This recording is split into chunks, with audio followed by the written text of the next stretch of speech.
Assalamualaikum, hai Mams. Hari ini kebetulan banget saya lagi ada pesanan kue cake pandan dengan 2 topping mesis dan keju. Kue ini salah satu jualan saya yang paling laris loh. Nah, Mams penasaran bagaimana cara saya membuatnya?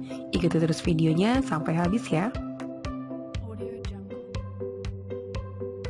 Sebelum lanjut kita ke videonya, jangan lupa klik tombol subscribe dan nyalakan tombol notifikasinya agar Mams tidak ketinggalan video-video terbaru dari Diary Dapur Wika. Langkah pertama, kita siapkan wadah untuk mencampurkan semua bahannya. Masukkan 6 butir telur utuh. Tambahkan 1 butir kuning telur. Masukkan gula sebanyak 180 gram. Tambahkan setengah sendok teh cake emulsifier. Cake emulsifiernya saya menggunakan SP, bisa juga menggunakan TBM ataupun ovalet. Mixer ketiga bahan ini menggunakan kecepatan maksimal sampai didapat tekstur adonan yang mengembang 2 kali lipat, putih, kental, dan berjejak. Nah, untuk mendapatkan adonan yang putih, kental, dan berjejak, biasanya saya mixer selama 5-7 menit atau bisa disesuaikan dengan mixer masing-masing.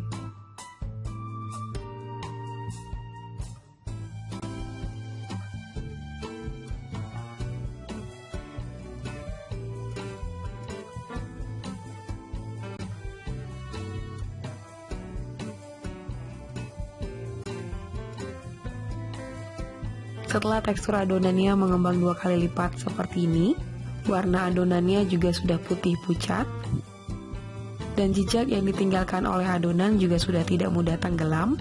Itu tandanya adonan kita sudah kental berjejak ya. Matikan mixernya, dan tekstur adonannya seperti ini. Siapkan saringan, kemudian masukkan tepung terigu sebanyak 210 gram. Ayak tepung terigunya supaya tidak ada tepung terigu yang bergerindil.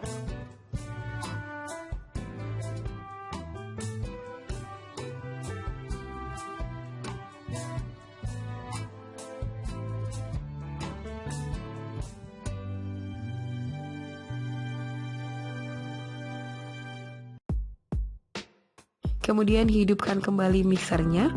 Kita mixer menggunakan kecepatan rendah. Di mixernya sebentar aja, hanya sampai tepung dan adonan telurnya tercampur merata. Nah, ini sudah tercampur merata ya. Sekarang kita bisa matikan mixernya. Masukkan margarin yang sudah dicairkan sebanyak 150 gram.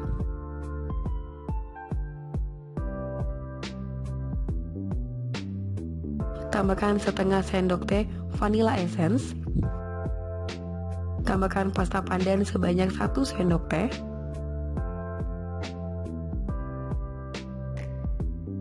Kemudian kita aduk sampai margarin dan adonan kuenya tercampur merata.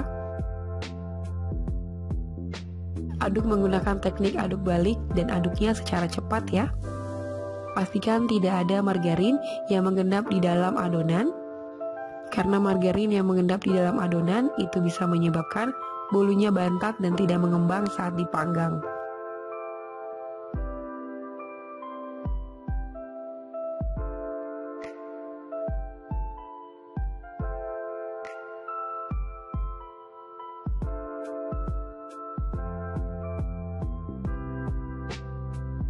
Nah, bisa dilihat semua adonannya sudah tercampur merata ya.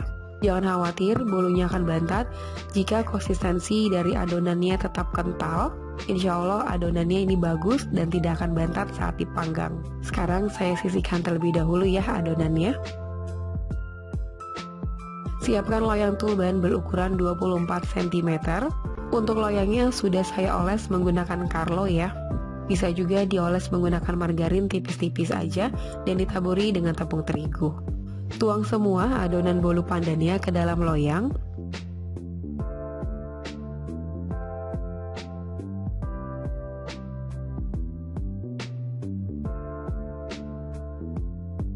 Ratakan permukaan adonan seperti ini.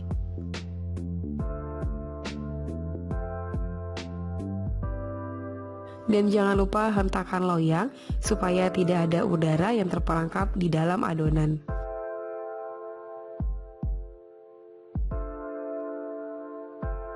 Siapkan oven di suhu 170 derajat Celcius menggunakan api bawah. Kita panggang kuenya selama kurang lebih 40 menit atau sampai kuenya matang. Untuk durasi dan panas oven ya, bisa disesuaikan dengan oven masing-masing ya. Setelah kuenya sudah mengembang di menit ke-30, sekarang saya rubah apinya menggunakan api atas bawah supaya permukaan kue atasnya itu kering. Setelah 40 menit dipanggang, ini dia kuenya sudah matang. Saya tes tusuk terlebih dahulu kuenya menggunakan tusuk sate seperti ini. Jika tidak ada lagi adonan yang menempel di tusuk sate, itu artinya kuenya sudah matang. Kita bisa angkat dan keluarkan kue dari oven. Selagi masih panas, sekarang kuenya langsung saya keluarkan dari loyang ya.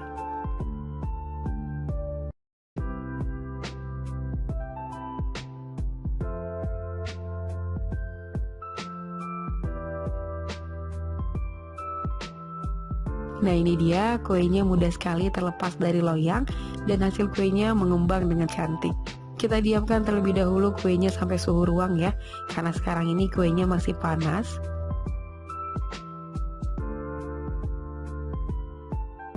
Setelah kuenya sudah suhu ruang, ini kuenya sudah dingin. Oles permukaan kue menggunakan buttercream. Untuk buttercreamnya saya menggunakan buttercream andalan saya. Untuk resepnya nanti akan saya spill di deskripsi box ya. Atau bisa juga menggunakan buttercream yang siap pakai, yang biasa banyak dijual di toko bahan kue. Jika mau rasanya lebih enak lagi, moms bisa menggunakan whipping cream ya. Ratakan buttercreamnya seperti ini. Nah ini sudah rata ya. Beri garis tengah untuk memisahkan antara topping coklat, mesis, dan topping keju seperti ini. Tapi kalau sudah bisa mengira-ngira, tidak usah diberi tanda lagi ya. Saya beri tanda seperti ini supaya memudahkan kita menyekat antara topping coklat dan topping keju. Siapkan parutan keju cheddar seperti ini. Taburi keju di atas kuenya. Ditaburinya secara merata ya.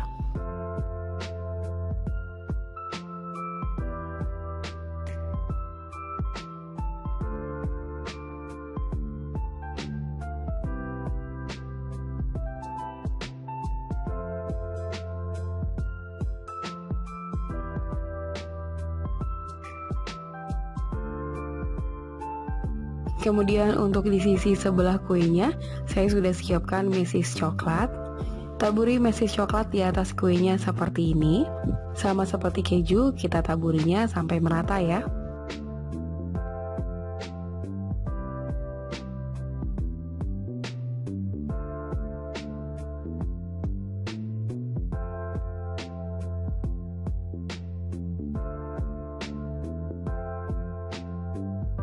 Oke mams, ini dia bolu pandan dengan 2 topping keju dan mesisnya sudah jadi. Maaf sekali ini bolunya nggak bisa saya potong karena ini salah satu orderan dari customer saya.